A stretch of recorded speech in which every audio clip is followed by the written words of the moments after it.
আচ্ছা বোমা, এই মাছ গোস্ত কিছু নাই? এই এত খাই খাই কেন আপনাদের? কোথাও গেলে ভালো মন্দ খেতে হবে। খাওয়ার জন্য আসছেন আমার বাড়িতে। যেই আমি আপনাদেরকে ডাল আর আলু ভর্তা দিয়ে খেতে দিয়েছি, এখন আপনাদের ভিতরে খাবার ঢুকছে না, শুধু দামি দামি খাবারের দিকে লোভ। না না, তোমার আব্বা এই বাড়ি ছেড়ে যাবে কেন? একটা কাজ করো, তোমার বাবাকে আজীবনের জন্য এই বাড়িতে রেখে দাও। তোমার বাবা এখানেই মরবে, এখানেই তোমার বাবাকে মাটি দিও। বাপরে, তুমি এসব কি বলতেছো? আব্বা তো মনে কষ্ট পাবে। কষ্ট পাক, কষ্ট পেলে আমার কি? তোমার বাবা তোমাকে এখানে ডেকে নিয়ে এসে তোমার কানের মধ্যে কুমন্ত্রণা ঢালবে কি ভেবেছে আমি কোনো প্রতিবাদ করব না? আমি কি বোবা? আমি কি অন্ধ? আমি কি চোখে কিছু দেখি না? তুমি এটা কি করতেছো? আমি একদমই গ্রামের মানুষ পছন্দ করি না। আর সবচেয়ে বড় কথা, মা, আমার তো নাস্তা খাওয়া শেষ। আর মা, তুমি শান্ত হও। শোন মা, জামাইকে সবসময় চোখে চোখে রাখবি। চোখে চোখে রাখলে হইব কি জানোস? তোর জীবনে কোনো অশান্তি আসবো না, জীবন খালি সুখ আর সুখ। তুই জানোস না তো, তোর বাপেরও আমি ঠিক এইভাবে টাইট দিয়ে রাখতাম। তোর বাপে আমার বাইরে কারো চিন্তা করার সুযোগই পাইতো না। মা, আমি তো তোমার জামাইকে টাইট দিয়ে রাখি, কিন্তু তারপরেও মা একটু ভয় তো লাগে। বাকিটা তুমি টাইট দিয়ে দিও। সালামু আলাইকুম। বলছিলাম আপনারা মনে হয় কোনো গুরুত্বপূর্ণ ব্যাপার নিয়ে আলাপ করতেছেন। হ্যাঁ হ্যাঁ, গুরুত্বপূর্ণ সময় সবসময় গুরুত্বপূর্ণ হওয়া উচিত। আম্মা, আমি অফিস যাচ্ছি। যাও অফিসে, কোনো সমস্যা নেই, কিন্তু সময় মতো কিন্তু বাড়ি ফিরে আসবা। আর শোনো, অফিসে কিন্তু অনেক মহিলা স্টাফ আছে, খবরদার কোনো টুটা জানা করতে যাও না। সিসি ক্যামেরা চিনো? ওখানে আমার মানুষ সিসি ক্যামেরা আছে। আম্মা, আমি খুব ভালো করে জানি আপনি অফিসে অনেক লোক লাগিয়ে রাখছেন। আমি কোথায় যাই, কি করি না করি, এইসব আমি জানি। কিন্তু আমার এতে কোনো সমস্যা নাই। আপনি আরও বেশি লোক লাগাই নেন। আমি ঠিকমতো অফিস করি, অফিস শেষ করে বাসায় আসি, এর বাইরে আমি কিচ্ছুই করি না। সত্যি জানো, আর জানোই যখন এমন কোনো কিছু করতে যাও না যেটা আমার কান পর্যন্ত আসে, তার পরিণাম কিন্তু ভালো হবে না তখন। মায়ের কথা শুনলো তো তুমি? মায়ের কথা তুমি অক্ষরে অক্ষরে পালন করবে। আর যদি সেটা না করো, আমি যদি কোনোদিন শুনেছি তুমি কোনো মেয়ের সঙ্গে কথা বলো বা লুকিয়ে ঘুরতে গিয়েছো, তাহলে কিন্তু দেখবে আমার চেয়ে খারাপ আর কেউ হবে না। আরে এসব তুমি কি বলছো? আমি তোমাকে রেখে কোথায় ঘুরতে যাব, কার সাথে কথা বলবো? এসবের মধ্যে আমি কখনো ছিলামও না, আর ভবিষ্যতে এরকম কিছু হবে না। মা, তুই জামাই বাবুজির ফোনটা একটু চেক করে দেখ, দেখ আবার কারোর সাথে কথা টথা বুঝছে কিনা। আম্মা, আপনি এসব কি বলছেন? আমার ফোন চেক করবে মানে? কেন, আজ পর্যন্ত কি আমার ফোনে কোনো কিছু পাইছেন নাকি চেক করার মতো? কথা বলো না, বেশি কথা বলা ভালো না। কে রে, নিচ্ছিস না কেন ফোনটা? ফোনটা নিয়ে চেক করবি না? মা কি বললো শোনোনি? দাও ফোন, দাও ফোন দাও।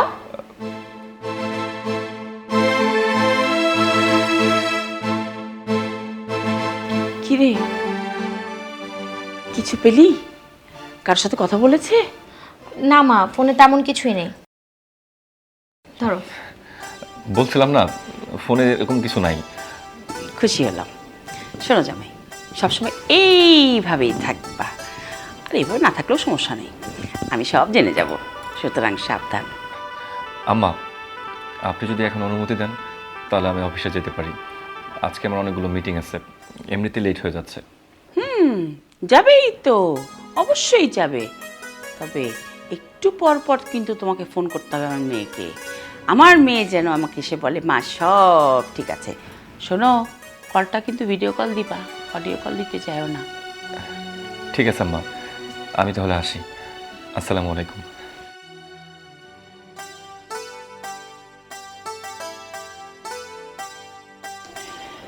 দেখলি তো তোর জামাইকে কিভাবে শাসন করলাম?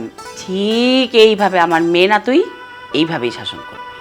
মা, তুমি যে কি বলো না, আমি তোমার মেয়ে আর আমি তোমাকে অনুসরণ করব না? তুমি যেমন বাবাকে টাইট দিয়ে রেখেছো, আমিও ঠিক আমার স্বামীকে ওইরকমভাবেই টাইট দিয়ে রেখেছি। সে আমার কথা ছাড়া এক পাও নড়ে না, আর আমার মনে হয় না মা এই বলদটা কোথাও কিছু করবে আমি ছাড়া। মা, তুমি বরঞ্চ বসো, আমি তোমার জন্য চা বানিয়ে নিয়ে আসছি। বসো। এইরকম করে খুঁজা কি কোনো ঠিকানা বাইর করা যায়? আমি আর কোন জায়গায় খুঁজবো কত? বাজান, তুমি এমনি কত খুঁজবা? একটু আশেপাশে মানুষকে জিজ্ঞাসবার পারো না? এই যে বাজান, তুমি কি এই এলাকায় থাকো? হ্যাঁ, আমি এলাকায় থাকি। তাইলে দেহ হচ্ছে বাজান, এই ঠিকানাটা তুমি চেনো নাকি?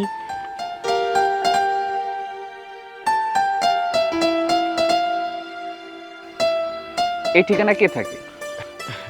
বাজান, এই ঠিকানা আমার পোলা থাকে। হাসালেন চাচা, আপনাকে দেখে তো মনে হচ্ছে আপনি গ্রাম থেকে আসছেন না? হ বাজান, আমি গ্রামে থাকি। ওই আমাকে গ্রামের নাম এনায়েতপুর। এখান থেকে অনেক দূর। আমার পোলা শহরে থাকি। আমার কাছে ঠিকানা দিয়েছে একবার, কিন্তু খুঁজে পাইতেছি না। তুমি মনে হয় চেনো, তাইলে ভালোই হইলো। কোন বাসা এটা কয়ে দাও বাবা। চাচা, এই ঠিকানার যে মানুষ, সে অনেক বড় শিল্পপতি। তাছাড়া আপনার এই বেশভূষাকে বা আপনি যে যেভাবে কথা বলতেছেন, আমার তো মনে হয় না আপনার সাথে কোনো সম্পর্ক হইতে পারে। কি কইতাছেন ভাইজান? আপনার কথা তো আমি কিছুই বুঝতাছি না। কি কইতাছি বুঝেন না? একজন শিল্পপতির সাথে এই গরিবের সম্পর্ক থাকতে পারে, এটা আমার বিশ্বাস হয় না। বাজান, যার কাছে যাইতাছি হে যদি বড় লোক হয়, আমারই তো পোলা, এই মাইয়াটার বোন, তাতে সমস্যা কি? পোলাপানের কাছে তার মা বাবা সেটা অন্যরকম। ফকির ধনী গরিব এইটা চিন্তা করে মা বাবা না। আমার পোলা আমার দেখে খুব খুশি হইব। কতটা দিন ধরে আমার পোলার মুখটা দেখি না। ঠিক আছে, আপনার সাথে এইসব ব্যাপার নিয়ে আলাপ করে কোনো লাভ নাই। এলন আপনার ঠিকানা, আর এই যে 2টা বিল্ডিং এর পরেই এই বাসাটা। চল মা।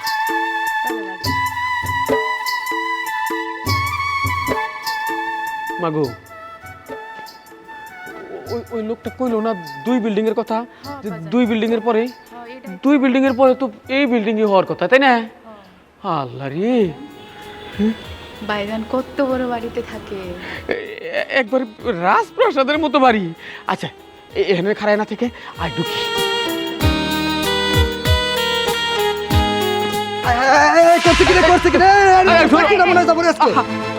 বলো আমার কথা বলো। আরে দৌড়ো বাবু। আই বেটা, তুমি যে আমার ধাক্কায় বার করলা, তুমি কি আমার চেনো? যদি আমার পরিচয় দেই না, তখন কিন্তু দাঁড়াইয়া থাকবার পারবা না। তোমার তো দেখে মনে হচ্ছে তুমি একজন ফকির, তাও আবার একজন মেয়ে নিয়ে এরা ভিক্ষা করতেছ। দেখো স্যারে কইছে কোনো ফকির মানুষ বাড়িতে ভিতরে ঢুকবার নিয়ে না করছে। আর যে এখনকার তোমার মতো যে ফকির সেই যে বাড়িতে ঢুকে দেয়া সব কিছু চুরি করে নেওয়া জায়গা। এই বেটা, তোমার কেনা কইছে আমরা ফকির? হ্যাঁ, আমাকে কি ফকিরের মতো লাগে নাকি? ফকির মনে হচ্ছে না তো কি, ফকিরে তো ফকিরই কমু। হয়, তুই ফকির, তোর 14 গোষ্ঠী ফকির। আমাকে দেখে কি ফকির মনে হইতাছে? হ্যাঁ, আই শোন, আমি কেরাই পরিচয় যদি দেই না, তখন বুঝবি। আচ্ছা, তার আগে কহ, এই যে বাড়ি, এই যে বিল্ডিং, এই বিল্ডিং এর মালিক কেরা? এই বাড়ির মালিকের নাম হইলো শান্ত চৌধুরী। ওই যে শান্ত চৌধুরী কইতাছিস না, ওই শান্ত হইলো আমার পোলা, এই মাইয়াটার ভাই। এই যে দেখ।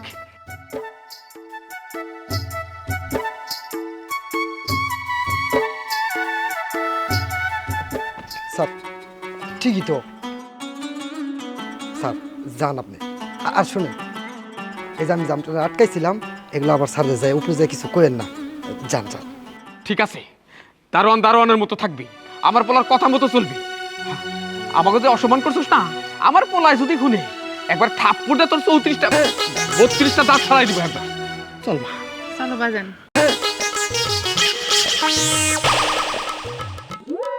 হায় হায়, আজকে কি আমার চাকরিটা কি যাই নাকি, কি যে একটা মুসিবতে পড়ছি।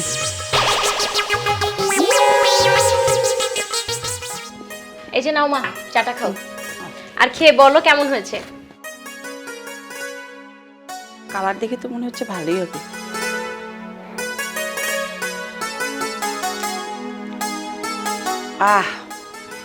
আমার কাছে মনে হচ্ছে এতদিন আমার মেয়ে পারফেক্ট হচ্ছে। আমি যা যা শিখিয়েছি পুরা কপি টু কপি। দেখতে হবে না মেয়েটা কার।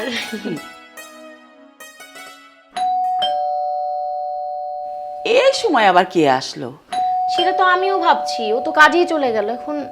আচ্ছা তুমি চা খাও, আমি দেখছি। আচ্ছা, কে যে আসে এই অসময়, আর ভালো লাগে না। বৌমা, ভাবি, উফ, এই আপনার হঠাৎ করে কোনো খোঁজ খবর না দিয়ে, আর তাছাড়া অ্যাড্রেস কোথায় পেলেন? ভাইয়া যখন গ্রামে গেছিল না, তখন একটা কাগজে ঠিকানা লেখা দিয়ে আইছিল। সেই ঠিকানা দিয়ে আমরা বাসায় আসছি। তাও বৌমা, ওই ঠিকানা অনুযায়ী আইছি ঠিক আছে, কিন্তু খুব কষ্ট হয়েছে জানো। এই শহরের বেবাক মানুষের বেবাক বিল্ডিং এই একরকমই দেখা যায়, চিনবো কেমন করে। তারপরে একটা লোকরে জিজ্ঞেস করলাম, সেই দেখাই দিছি, কিন্তু সে না নানান ধরনের এইটা ওইটা কথা শোনাইছে আমাকে। আপনাদেরকে মানুষ কথা শোনাবে না? আপনাদের গেট আপ দেখেছেন? আপনাদেরকে দেখতে কেমন লাগছে? দেখেই মানুষ বুঝতে পেরেছে আপনারা হয়তো বা কোনো গ্রাম থেকে উঠে এসেছেন, নয়তো কোনো বস্তি থেকে। এই জন্যই মানুষ আপনাদের সঙ্গে এরকম বিহেভিয়ার করেছে। বৌমা, এইটা কি ধরনের কথা কইলা? আমরা গ্রামগঞ্জের মানুষ, আমাকে সারা গায়ে মাটি থাকবো, ধুলা থাকবো, এইটাই তো স্বাভাবিক। তোমরা শহরে থাকো, তোমরা চাকচিক্যভাবে থাকো। এই যে দেখো গ্রামের মানুষের পোশাক আশাক এইরকমই হয়। কয়দিন গ্রামে গেলে দেখবো যে গ্রামের মানুষও তোমার কাছে ভালো লাগবো, গ্রামের পরিবেশও তোমার কাছে ভালো লাগবো। হ ভাবি, আমরা যখন আসলাম রাস্তার মধ্যে দেখলাম মেয়ে মানুষ না প্যান্ট শার্ট পরে হাঁটতেছে, কিরম যে দেখা যায় আমারটা না একটু ভালো লাগবে না। শুধু তাই না বৌমা, এই ধনী ধনী পোলারা না এই ফুল প্যান্ট না কি পরে জায়গায় জায়গায় সেরা। কই তোকে টাকা পয়সা আছে মেলা, তাহলে তোকে সেরা প্যান্ট পরার দরকার কি কর? আসলে তোমরা ওয়েস্টার্নের মর্ম কি বুঝবে? তোমরা তো থাকো অজপাড়া গায়ে, আর গায়ের মানুষরা তো ওয়েস্টার্ন পরে না, জিন্স প্যান্ট টি শার্ট এগুলো তো পরে না। এই জন্য তোমাদের কাছে একটু এরকমই লেগেছে। আর আপনি যেটাকে ছেঁড়া ফাড়া বলছেন না, ওইটাই হচ্ছে এখনকার স্টাইল, এটা আপনারা বুঝবেন না। এসব বাদ দেন তো, এখন বলেন আপনারা কেন আসছেন? বৌমা, আইসি একটা সুখবর তোমা করে দিতে। হয়েছে কি ভাবি? খাইলেও একঘেয়ে করে। বৌমা, ওই আমার পোলা বাড়িয়া হোক, তারপরে দুইজনের একসাথে শোনামুনি। আপনার ছেলে না বাড়িতে নেই, আপনার ছেলে অফিসে গেছে। আগে অফিস থেকে আসুক, তারপরে কথা বলবেন। আর আপনারা কি সুখবর দিবেন না দিবেন সেটা শোনার কোনো ইন্টারেস্ট আমার নেই। এখন যান, ওই যে ওখানে একটা রুম আছে, ওই রুমে গিয়ে ফ্রেশ হয়ে নিন। যান। আচ্ছা চল চল মা। চলো আব্বা যান।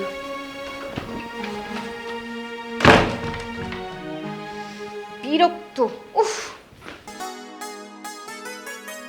কোনো কিছু না ভালো লাগে না। যত বলি আসতে না, তত আর এসে পড়ে। কে রে মা, কে আসলো? আরে মার বলো না, আমার শ্বশুর আর তার ছোট মেয়ে দুজনে মিলে চলে আসছে। আমি তো এটাই বুঝতে পারছি না, এটা তো বাসা চিনে না, কিভাবে এই বাড়ির অ্যাড্রেস খুঁজে বের করলো? ও বাবা, অ্যাড্রেস জোগাড় করে কারণ সব চলেও আসছে। আচ্ছা, তোর স্বামী কি টাকা পয়সা পাঠায় না গ্রামে? আরে মার টাকা তো পাঠায়, টাকা পাঠানোর পরেও এরা কেন আসছে এটাই আমি বুঝি না। আমার মনে হচ্ছে কি এদের মধ্যে লোভ কাজ করছে, কারণ অল্প টাকা দিয়ে তো এদের হয় না, এদের অনেক টাকা লাগবে, কারি কারি টাকা লাগবে। যাক বাবা, আমি এসবের মধ্যে নাই। আসছি যখন দেখ কয়দিন থাকে, কি আসে বিষয়। আমার আবার এসব গ্রামের মানুষ টানুষ ভালোই লাগে না। আর খবরদার তোর শ্বশুরকে বলে দিবি যেন যেন আমার আশেপাশে ঘুরঘুর না করে, আর আমার রুমের আশেপাশে যেন না যায়, তাহলে কিন্তু খারাপ ইয়েস। আর তোর চাকার মুড়ি নেই, আমি জায়গা আমার রুমে যাবি, শুয়ে থাকি, তুই তোর শ্বশুর আর ননদের সামলা।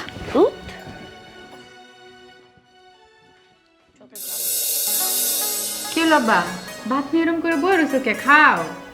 কি যে তুই কস না, শোন, এখন তুই আলু ভর্তা দিয়ে দিছি, মাছ মাংস এইসব নিয়ে হোক, একসাথে রাখার পরে তখন যেটা যেটা দিয়ে খাইতে মন চায় ওইটাতে খাবো নি। তাছাড়া তুই জানোস না, আলু ভর্তা খেলে আমার গ্যাস্ট্রিক বাড়ে। আব্বা, ভাবির যদি মাছ গোস্ত দেওয়ার ইচ্ছা হইতো তা আগেই দিত, আলু ভর্তা দিনে বয়া দিত না। দূর পাগলি, কি যে তুই কস না, বৌমা ঠিকই মাছ গোস্ত এটা দিব। আর তাছাড়া আলু ভর্তা দিয়ে খাবো না, গ্যাস্ট্রিক বাইরে যাইব। এতদিন পরে এখানে আইসি এই আলু ভর্তা দিয়ে ভাত খাওয়ার জন্য নাকি? আব্বা, অত বেশি আশা করো না, যা দিছে তাই দিয়া খাও। তুই আর একটা কথা কইবি না, আমি বৌমারে ডাকতাছি। বৌমা, বৌমা। কি হয়েছে, এত ডাকাডাকি করছেন কেন? বৌমা, এই যে আলু ভর্তা শুধু দিয়ে গেছে তো, আর কিছু দেওয়ার মনে হয় তোমার মনে নাই? আর কিছু নাই? আছে তো, এই যে নেন, ডাল আছে, নেন খেয়ে নেন। বৌমা, ডাল। আচ্ছা বৌমা, এই মাছ গোস্ত কিছু নাই? এই এত খাই খাই কেন আপনাদের? কোথাও গেলে ভালো মন্দ খেতে হবে, খাওয়ার জন্য আসছেন আমার বাড়িতে। যেই আমি আপনাদেরকে ডাল আর আলু ভর্তা দিয়ে খেতে দিয়েছি, এখন আপনাদের ভিতরে খাবার ঢুকছে না, শুধু দামি দামি খাবারের দিকে লোভ। বৌমা, তুমি এটা কি ধরনের কথা কইলা? আমি তোমার শ্বশুর, আমার লগে তুমি এই ব্যবহার করতেছো? কতদিন পর তোমাকে কাছে এলাম, আমি তো ভাবছিলাম তোমাকে কাছে যাইয়া কত ভালো ভালো খাবার খাবো। বৌমা, গ্রামে থাকি তো, মাছ গোস্ত খুব একটা মেলে না, তাই তাই ভাবলাম তোমাকে ওইখানে আইসে ভালো করে মন মতো খাবো। কিন্তু বৌমা, তুমি যে কথাগুলো কইলা আমার মনে হয় পেট ভরে গেছে, এখন আর মনে হয় খাইতে পারুম না। ও আচ্ছা, আলু ভর্তা দিয়ে আপনাদের খাবার ঢুকছে না তাই না? তাহলে আগে আমাকে বলতেন, আপনাদের এত ভালো মন্দ খেতে ইচ্ছা করে, তাহলে আমি আপনাদের জন্য বাজার থেকে গরু আনিয়ে জবাই দিয়ে কেটে তারপর আপনাদের জন্য রান্না করতাম। বৌমা, আমি তোমার গরু জবাই করতে কই নাই, আর এই খাবারটাই বড় না বৌমা। তুমি আমারে ভালো করে কইলে আমার সমস্যা হইলেও আমি এই আলু ভর্তা ডাল দিয়ে ভাত খাইতে পারতাম। কিন্তু মা, তুমি যে ধরনের কথা কইছো, তুমি হয়তো গরু জবাই করলা না, কিন্তু একজন বাবার গলার মধ্যে না বুকের মধ্যে ছুরি বসাইছো। তোমার কথা শুনে আমি খুব কষ্ট পাইছি বৌমা। আপনাদের কষ্ট হোক আর যাই হোক, এই বাড়িতে যেহেতু এসেছেন, এই বাড়িতে আমি যা বলবো তাই হবে। ভাবি, তুমি আব্বার লগে এমন করে কথা কইতাছো কে?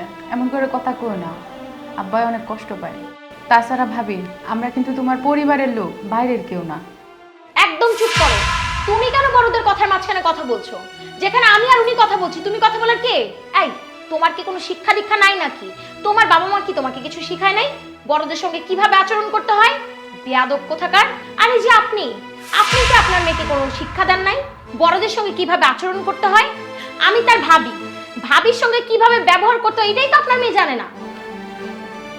বৌমা, আমি আমার মেয়ের বেদবি শিখাই নাই। আমার মেয়ে বড়গুলোকে কি করে কথা কইতে হয় এইটা শিখছে। কিন্তু সত্যি করে কও তো বৌমা, তোমার বাপ মা তোমারে কি শিখাইছে? বড়গুলোকে কথা কইতে কেমনে করে কইতে হয় তোমারে কি শিখাইছে? তোমারে কোন ঠিক শিক্ষা দিবার পারছে তারা? কও। আস্তে কথা বলুন। এটা শহর, এটা আপনাদের গ্রাম না। আপনি যেভাবে ইচ্ছা সেভাবে আমার সঙ্গে চিৎকার করে কথা বলবেন। আপনাকে এত সাহস দিয়েছে কে আমার সঙ্গে লাউডলি কথা বলার জন্য? আব্বা, কেন তুমি এইসব নিয়ে কথা কইতাছো? বাদ দাও, এসব নিয়ে কথা করার দরকার নাই। ও মা, এইসব নিয়ে কথা কওয়া ঠিক না। তার কারণ আমরা তো গরিব মানুষ। ওই ধনী মানুষেরা আমাকে যেমন মনে করে আমাকে তেমনই থাকা উচিত। ঠিক আছে বৌমা, আমরা খাইয়ে নিতেছি, তুমি যাও। আর এই যে শুনুন, খাবার সবগুলো শেষ করে তারপর উঠবেন। একদম খাবার অপচয় করবেন না। অপচয়কারীদেরকে আমি পছন্দ করি না। আব্বা, তোমার আমি কি কইছিলাম? বেশি আশা করো না। ও মা, তুই ঠিক কইছিলি, আমারই ভুল। মাগো, তুই ভাত খাইয়ে নি, আমার গলা দেহ আর খাবার নামবো না। বৌমার কথা শুনে, বৌমার ব্যবহার দেখে আমার পেট ভরে গেছে।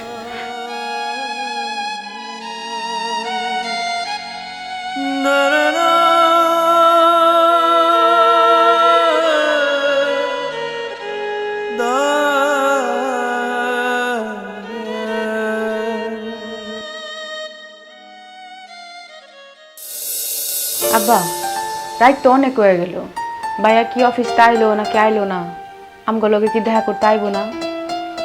মারি, মনে হয় শান্ত এখন অফিস থেকে ফিরে নাই। যদি ফিরতো আমাকে কথা হই না কি আর আমাকে লগে দেখা না করে থাকতো।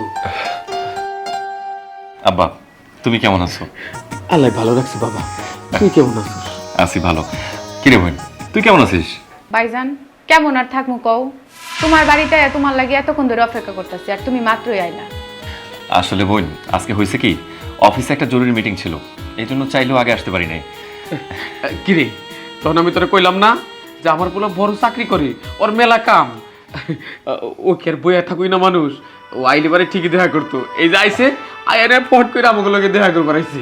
হব্বা, বুঝতে পারছি ভাইজানের কাজ ছিল দেখে ভাইজান দেরিতে আইছে। নাইলে কি আমার কথা শোনার পরেও কি ভাইজান না এসে থাকতে পারে? যাই হোক আব্বা, এই যে তুমি আইছো না, আমি যে কি পরিমাণ খুশি হয়েছি তোমাকে আমি বুঝাইতে পারবো না। বাজান, আরেকটা খুশির খবর আছে। কি আব্বা কও? ওই যে কি, ওই যে রমজানের পোলা রহমান আছে না, ওই রহমানের লগে আমাকে খাদিজার বিয়ার কথা চলতেছে। তাই চিন্তা করলাম যে তোর কাছে একটু শুনি, তুই কি কর? আব্বা, তুমি এটা কেমন কথা কইতেছো? হ্যাঁ, আর ওই পোলার বাপ রেলাকে কেনা আছেন। হ্যাঁ, ওই পোলার বাপ হইলো একটা কি মাদক ব্যবসায়ী। ওদের কথা যদি মানুষজন শুনে আমাকে মান সম্মান কিছু থাকবো? হ ভাইজান, আমিও আব্বার এই কথাই কইছি। ওই বাড়ির কাউরেই আমার পছন্দ না, কিন্তু আব্বা তোমার লগে কথা না কইয়া কোনো সিদ্ধান্তই নিব না। বাজান, ওরা এমনভাবে ধরছে যে আমি তো না করবার পারি নাই, তাও তোর কাছে জিজ্ঞেস করতে এলাম কি করি কত। এই যে কেউ তোমার একটা কথা কইবো আর তুমি করে ফেলবা, রাজি হয়ে যাবা। শোনো আব্বা, আমার একটা মাত্র বোন, ওর ভবিষ্যৎ ও সব কিছু দেখার দায়িত্ব আমাদের। এইভাবে আমার বোনের জীবনটা আমি নষ্ট করতে পারি না। শোনো, ওদের সাথে কথাবার্তা বইলা বলবা যে না আমরা এই বিয়েতে রাজি না, একদম সরাসরি না করে দাও। ঠিক আছে বাজান, এটা নিয়ে চিন্তা করার কিছু নেই। তুই যখন অমত করছস আর কোনো কথা না, আমি সোজা না করে দিব। ভাইজান, তুমি আমার জীবনটা বাঁচাইলা। ওই বাড়িতে বিয়ে হইলে আমার মরণ ছাড়া কোনো উপায় ছিল না। আহা হইছে রে মা, এবার তো হইলো। বিয়া আমি ভাঙ্গা দিমুনি, এখনো তো বিয়ার কথাবার্তাই হয় নাই। আব্বা, তুমি যেহেতু আইছো, এইবারে কিন্তু 1 মাসের নিচে যাওয়ানোর কথা মুখে উচ্চারণ করবা না, কথাটা যেন মনে থাকে। না না, তোমার আব্বা এই বাড়ি ছেড়ে যাবে কেন? একটা কাজ করো, তোমার বাবাকে আজীবনের জন্য এই বাড়িতে রেখে দাও। তোমার বাবা এখানেই মরবে, এখানেই তোমার বাবাকে মাটি দিও। বাপরে, তুমি এসব কি বলতেছো? আব্বা তো মনে কষ্ট পাবে। কষ্ট পাক, কষ্ট পেলে আমার কি? তোমার বাবা তোমাকে এখানে ডেকে নিয়ে এসে তোমার কানের মধ্যে কুমন্ত্রণা ঢালবে কি ভেবেছে আমি কোনো প্রতিবাদ করব না? আমি কি বোবা? আমি কি অন্ধ? আমি কি চোখে কিছু দেখি না? আসলে তোমার বাবা এই সংসারে আসছে আমাদের মধ্যে অশান্তি লাগানোর জন্য। কারণ অনেক বছর হলো তো তুমি গ্রামে যাও না, তাদের সঙ্গে শুধু ফোনেই কন্ট্যাক্ট করো, কোনো ধরনের কোনো দেখা সাক্ষাৎ নেই। তোমার বাবা গেম করতেছে আমাদের সংসার ভাঙার জন্য। আর তোমার বাবা আসতে পর থেকে আমাকে এমন জ্বালানো জ্বালাইতেছে, এইটা খাবে না, ওইটা খাবে না, এইটা লাগবে, ওইটা লাগবে, পাগল বানাই দিতেছে আমাকে একেবারে। না বৌমা, আমি আমার পোলারে কান পড়া দিতে আহি নাই। আসলে আমার মায়াটার বিয়ের কথা চলছে তো, তাই ওই ব্যাপারে আমি শান্তর লোকে একটু কথা কইতেছিলাম। কিন্তু এখন মনে হইতেছে যে না, এখানে আমার না হয় ভালো ছিল। আপনি মেয়ের বিয়ে ঠিক করেছেন, মেয়ের বিয়ে দিয়ে দেন। আপনি তো মেয়ের বাবা, ওকে বলার কি আছে? তুমি যেমন সহজ করে কথাটা কইলা, আসলে বিষয়টা তেমন সহজ না। যার বিয়ের কথা হইতেছে ওই মায়াটার ভাই, তার ভাই এইখানে রয়েছে। আমার যেমন ওর প্রতি দায়িত্ব আছে, বোনের প্রতি ভাইয়েরও দায়িত্ব থাকে। ওইটা তুমি বুঝবা না। ওইটুকু জ্ঞান যদি তোমার মাথায় থাকতো, তুমি এত বড় বড় কথা কইতে পারতা না। ও, আমি তো ভুলে গেছি। কারণ আপনার ছেলেকে না বললে তো আপনার ছেলের কাছ থেকে টাকা হাতাতে পারবেন না। আপনাদের তো আবার মোটা অঙ্কের টাকা লাগবে। কিছুদিন পর পর কল দিয়ে বলেন না আপনার অসুস্থ হয়েছেন, টাকা লাগবে, এটা লাগবে, ওইটা লাগবে। আপনার ছেলে তো টাকার একটা কারখানা হয়ে গেছে। বৌমা, কি ধরনের কথা কও তুমি? তুমি এত বেয়াদবি কেন করো? আমি যদি টাকার জন্য আয়া থাকি, একদম ঠিক কাম করছি। আমি তো পর কারো কাছে নাই, আমি তোমার কাছেও টাকা চাই নাই। আমি আমার পোলার কাছে টাকা চাইছি, কিন্তু সত্যিকার অর্থে আমি ওই বিয়ে সম্পর্কে ওর লগে একটু কথা কইতেছিলাম। দেখো বাপি, এমনিতে অনেক রাত হয়েছে, আর তাছাড়া আব্বা সারাদিন জার্নি করে আজকে ঢাকাতে আইছে, আমার বাসায় আইছে। হয়তো ঠিক মতো খাইছে কিনা তাও জানি না। এখন একটু শান্তিতে ঘুমাবে। তুমি একটা কাজ করো, তোমার যা কিছু বলো পরে বললো। পরে বলবো মানে? আমিও শান্তি করি, তোমার বাবা কিছু করে না? আচ্ছা ঠিক আছে, তোমার বাবা যা মন চায় তা করুক। তোমাকে আমি বলে দিচ্ছি, তোমার বোনের বিয়েতে তুমি 1 টাকাও খরচ করবে না। যদি খরচ করছো তাহলে কিন্তু তোমার খবর আছে। আর যে শুনেন, আসছেন বাড়িতে, মেহমানের মতো থাকেন, বেড়ান, খান, তারপরে বাড়ি থেকে চলে যান, ঠিক আছে?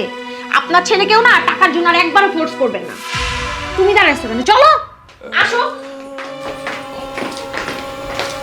মারে, আমি ঠিক বুঝবার পারছি আমার পোলাটা এখানে ভালো নাই, শান্তিতে নাই।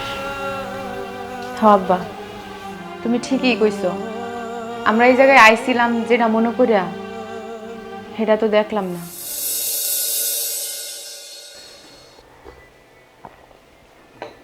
আচ্ছা, তোমাকে একটা কথা বলি, মেয়ের শ্বশুরবাড়ি এভাবে তুমি যদি পড়ে থাকো, এটা কিন্তু ভালো দেখায় না। তাছাড়া মেয়ের সংসার মেয়ে কিভাবে সামলাবে সেটা মেয়ের ব্যাপার। আর তুমি যে এখানে পড়ে থাকো, এগুলো করছো, এগুলো কি ঠিক বলো? এই, তুমি এত কথা বলতেছো কেন? তুমি কি ওই বাসার থেকে এখানে আসছো কি আমার জ্ঞান দিতে? বিয়ের পর থেকে আমি যা যা বলে আসছি সব অক্ষরে অক্ষরে পালন করছো, ঠিক আছে, কিন্তু আমার একটু কষ্ট হয়েছে। হ্যাঁ, যেইভাবে রাখছি বাসায় ঠিক সেইভাবে থাকবা। আর একটা বিন্দু টেরিবেরি করবা তো কিন্তু কপালে শনি আছে। আর আমাকে জ্ঞানটা একটু কম দিবা, ওইটা আমি একটু কম পছন্দ করি।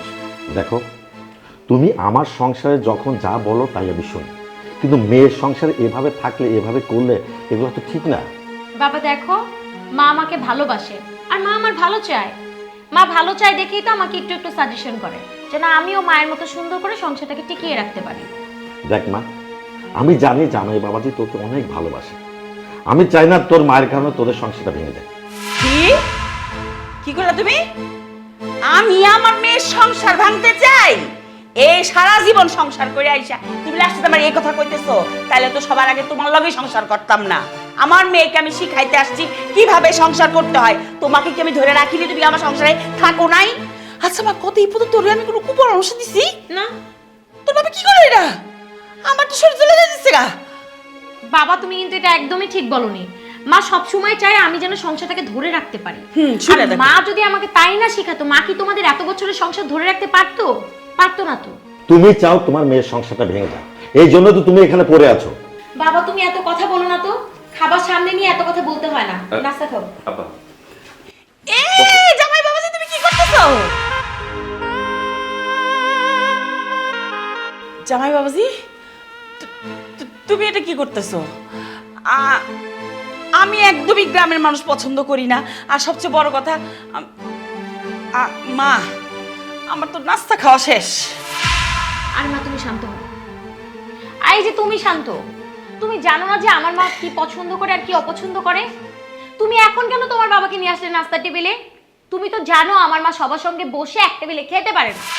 আমি তো বলেছিলাম বাবাকে, আমার বাবা মায়ের খাওয়া শেষ হলে তারপরে আমি ওনার রুমে যেয়ে খাবারটা দিয়ে আসবো। এইটুকু কি তোমার বাবার ধৈর্য ধরতে পারলো না? আর এই যে বাবা, আপনি, আপনার ছেলে আপনাকে ডেকে নিয়ে আসলো আর আপনি অমনি করে চলে আসলেন। আপনি কি জানেন না আমার মা আপনাদেরকে পছন্দ করে না? আসলে হয়েছে কি, আব্বা তো অনেকদিন পরে আমার বাড়িতে আসছে, আর একসাথে বসে তো খাওয়া দাওয়া অনেকদিন হয় না। তাই আব্বারে বললাম, চল আব্বা, বাড়িতে সবাই আছে, আমরা একসাথে বসে নাস্তা করব। আব্বা আসতে চায় নাই, আমি আব্বারে জোর করে নিয়ে আসছি। আর আইসে যেহেতু পড়ছে, এখানে একটু বসুক না আম্মা, বসে আমরা সবাই একসাথে নাস্তাটা করি। এই, তুমি কিন্তু ভুলে যাইতেছো সবকিছু। আমার মুখের ওপর কিন্তু মুখ চালাচ্ছ। আমার কিন্তু এটাও পছন্দ না। বাজান, আমার তো আসলে হচ্ছে এক টেবিলে খাই অভ্যাস নেই। তার সাথে বরং আমি মাইজাতে বইয়া খাই। গ্রামের মানুষ, আমি বাড়িতে যেমনি খাই এখানে অমনি করেই খাই। এখানে আমি খাইতে পারব না, আমার এখান থেকে নিয়ে আসা। না বিয়ে সাহেব, আপনি কোথায় যাবেন? আপনি আমাদের সাথে বসে খাবেন, বসেন এখানে। আরে বাবা, তুমি তোমার খাবারটা খাও না। তুমি কেন তোমার খাবার রেখে আমাদের সঙ্গে এভাবে কথা বলছো? আম্মা, আমি বলছিলাম কি, আব্বা তো সবসময় আমার বাড়িতে আসে না, আর এখানে সবসময় থাকবেও না। অনেকদিন পর যেহেতু আমার বাড়িতে আসছে, হয়তো 2-4 দিন থেকে চলেও যাবে। তাই যে কদিন বাড়িতে আছে একটু কষ্ট করে আপনি সব কিছু সহ্য করে নেন। আমরা যেহেতু সবাই এখানে আসি, সবাই একসাথে একটু বসে খাই, কথাবার্তা বলি, এতে করে আব্বার মনটাও ভালো হয়ে যাবে। কেন আমি কেন কটা দিন মানিয়ে গুছিয়ে চলবো? আমার এসব মানিয়ে গুছিয়ে চলার কোনো অভ্যাস নাই। আর এই গ্রামের মানুষ আমি মোটেও পছন্দ করি না। আর কি আর বলবো, ওনাকে বলো যে ওই কর্নারে একটা মেঝেতে বসে নাস্তাটা সেরে নিতে। দাঁড়িয়ে আছো কেন শান্ত? তুমি কি শুনলে না মা কি বললো?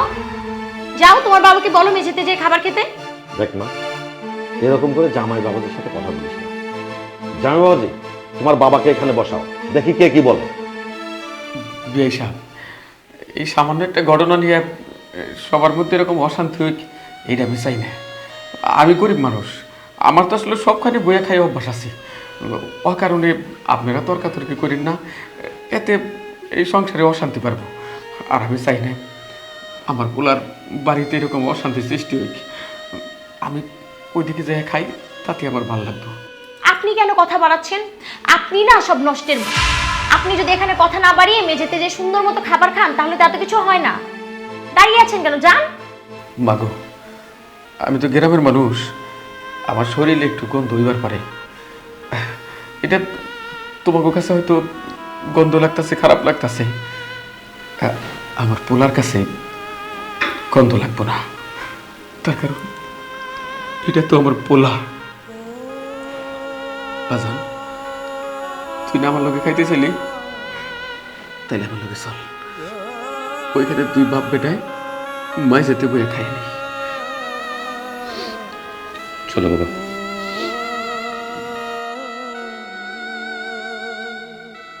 এই যে তোমরা যে কাজটা করলে, এই কাজটা কি ঠিক করেছো? জামাই বাবাজিও কষ্ট পেয়েছে, বিয়েও কষ্ট পেয়েছে। তুমি না অতিরিক্ত করতেছো কিন্তু। বাসার থেরাপিগুলা কি ভুলে গেছো? হ্যাঁ, এখানে আইসে বড় বড় লেকচার মারতেছো। কি গলাটা কি বেশি বাড়তেছে না মনে হয়? বাসায় যাওয়া লাগবে না? তোমার যদি নাস্তা খাইতে না মনে চায় এখান থেকে উঠতে যাও। যাও তোমার ছেলে বাপরে। মা, মাথা ঠান্ডা করো। বাবা, তুমি এখনো বসে আছো কেন? যাও না। তোরে আগে বাড়িতে নিয়ে আনি, তারপর কেমন খেতন দেওয়ার লাগে তখন আমি দেখ বুঝবি। মা, আমার মাথাটা গরম হয়ে গেছে। মা, তুমি ঠান্ডা করো, প্রেশারটা হাই হয়ে পানি যাচ্ছে। পান করো, পান করো। দেবাবে।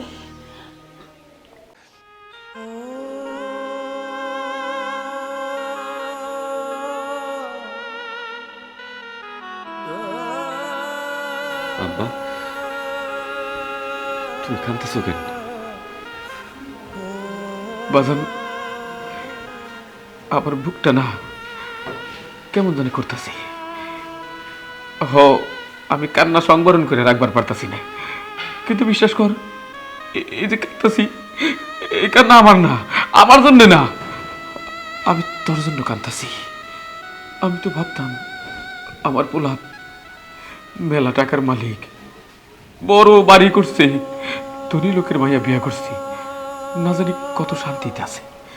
কিন্তু বাজান, আমি জানতাম না যে এখানে তুই এত কষ্টে আছিস। আব্বা, আসলে সমস্যাটা কোথায় জানো? সমস্যা হচ্ছে আমার এই পড়াশোনায়। এই যে তুমি ছোটবেলা থেকে আমারে কষ্ট করে এত বড় করছো, পড়ালেখা শিখেছো, আজকে আমি শিক্ষিত হয়েছি, পড়াশোনা করছি, আজকে দেখো আমার মান সম্মানের একটা ভয় আছে। কিন্তু আমি যদি পড়াশোনা না করতাম, শিক্ষিত না হইতাম, তাদের সাথে তর্ক করতাম, তাদের সাথে আমিও দুটা কথা কইতাম, কিন্তু আমি এখন চাইলেও পারি না। তাদের কোনো কিছু বলতে গেলে আমার মান সম্মানের ভয় হয়। আজকে আমি সহ্য করতে পারি না। আমার আজকে বেশি খারাপ লাগছে আব্বা, যে আমার চোখের সামনে তোমার সাথে যে অন্যায়টা করছে, তোমার যে কষ্টটা দিছে, পারলে তুমি আমার ক্ষমা করে দিও আব্বা। না বাজান, না, এই কথা কইস নে। তুই কোনো অন্যায় করিস নাই, সবই কপাল। আল্লাহ যার কপালে যার লেখা রাখছে তা ঠিক যেমন ভাবে ইচ্ছা হইবই। আমার কপালে ওই রকম লেখা আছে, তোর কপালে ওই রকম লেখা আছে।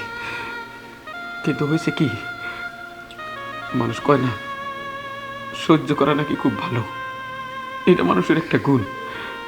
তাই তুই শিক্ষিত হইছস, মানুষের কথা সহ্য করছস, খুব ভালো করছস। তাই বাবা, আমি যদি তোর সুখী দেখতে পারতাম, তাহলে আমি ময়রাও শান্তি পাইতাম। বিশ্বাস কর, আমি আমার কষ্ট সহ্য করতে পারি, কিন্তু তোর কষ্ট আমি সহ্য করতে পারি না।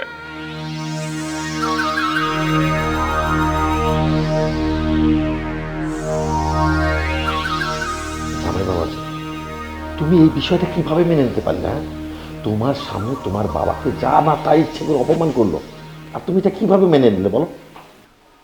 বাবা, আপনি তো আপনার পরিবারের মানুষজনকে খুব ভালো করে চিনেন। তারা শুধু আমার সাথে না, সব মানুষের সাথে কিভাবে ব্যবহার করে, কিভাবে কথা বলে। আর এই বাড়িতে আমি তো একটা চাকরের মতো আছি। প্রত্যেকটা কাজে, প্রত্যেকটা কথায় আমার তারা অপমান করে, শুধু পারে না গায়ে হাত তুলতে।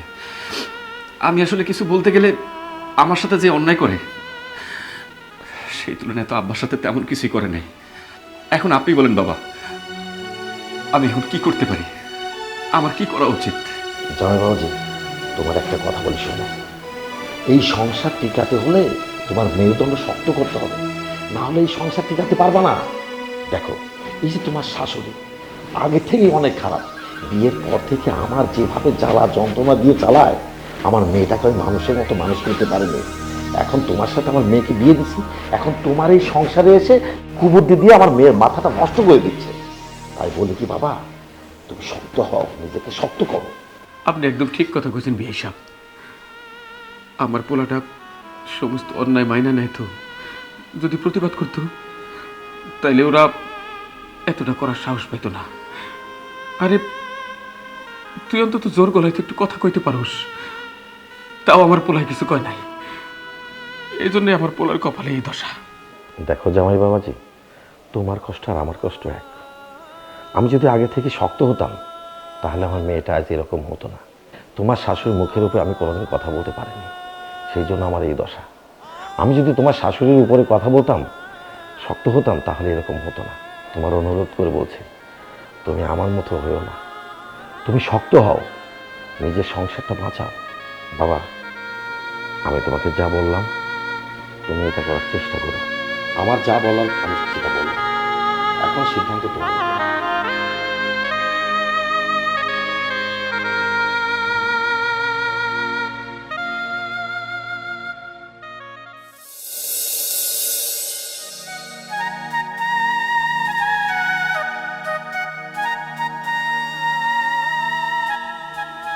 আর একটাবার চিন্তা করে দেখ তুই কামটা ঠিক করতেছিস কিনা। আব্বা, আমি চিন্তা করে দেখছি। কোথায় যাচ্ছে ওনারা? তুমি কোথায় যাচ্ছ? আব্বা চলে যাচ্ছে। কি? উনি চলে যাচ্ছে? আলহামদুলিল্লাহ, লাখ লাখ শুক্রিয়া। এতদিন পর যে উনি বুঝতে পেরেছে যে এই বাড়ি উনার জন্য না, এটার জন্য অনেক ধন্যবাদ শ্বশুর আব্বা যান। আর হ্যাঁ, আপনাকে কিন্তু এতদিন আমি শ্বশুর আব্বা বলে ডাকিনি, বাবাও বলিনি। কেন বলিনি জানেন? কারণ এতদিন আপনি কোনো কিছু বুঝতে পারেননি। একটা গ্রামের মানুষকে আমি না আমার শ্বশুর বলে পরিচয় দিতে লজ্জা বোধ করি। কষ্ট করে আজকের পর থেকে তোমাকে আমার আব্বাকে শ্বশুর বলতে হবে না। তার কারণ হচ্ছে যে শুধু আব্বা না, এই বাড়ি থেকে আমিও চলে যাচ্ছি। জামাই বাবাজি, তুমি চলে যাচ্ছ মানে? তুমি খুব ভালো করে জানো আমার হুকুম ছাড়া এই বাড়িতে কোনো কাজ চলে না। সেখানে তুমি কি আমার হুকুম নিয়েছো? জি আম্মা, আপনি যেটা বলছেন আপনার দিক থেকে ঠিক বলছেন, কিন্তু আমি যেহেতু এই বাড়ি থেকে চলে যাচ্ছি, তাহলে আর অনুমতির কি প্রয়োজন বলেন? আর তাছাড়া এই পুরো বাড়িঘর যা কিছু আছে সব কিছু আমার টাকায় করা। আমি চাইলে কিন্তু আপনাদের দুজনকে বাড়ি থেকে বের করে দিতে পারতাম, কিংবা আমার সেটা উচিত ছিল, কিন্তু আমি সেটা করিনি। কেন করিনি জানেন? শুধুমাত্র মান সম্মানের ভয়ে। আমার বাবা গ্রামের একজন অশিক্ষিত মানুষ, কিন্তু সে আমাকে শিক্ষিত করেছে, মানুষের মতো মানুষ করছে, কখন কার সাথে কিভাবে ব্যবহার করতে হবে সব কিছু শিক্ষা দিছে। শুধুমাত্র সেই বাবার সুশিক্ষার কারণে আপনাদের দুজনকে বাড়ি থেকে আমি বের করে দিইনি। আর আজকে আমি বাড়ি থেকে চলে যাচ্ছি। কি বললে তুমি? তুমি তোমার বাবার জন্য আমাকে ছেড়ে চলে যাবে? এই বাড়ি ছেড়ে চলে যাবে? এইবার আমি বুঝতে পেরেছি তোর শ্বশুর কেন এই বাড়িতে আসছিল। তার আসার মূল উদ্দেশ্যই ছিল তোর এই সংসারটাকে নষ্ট করা। না বিয়ে, আপনি এটা ভুল কথা বললেন। আমি আমার ছেলের সংসার ভাঙতে আসি নাই।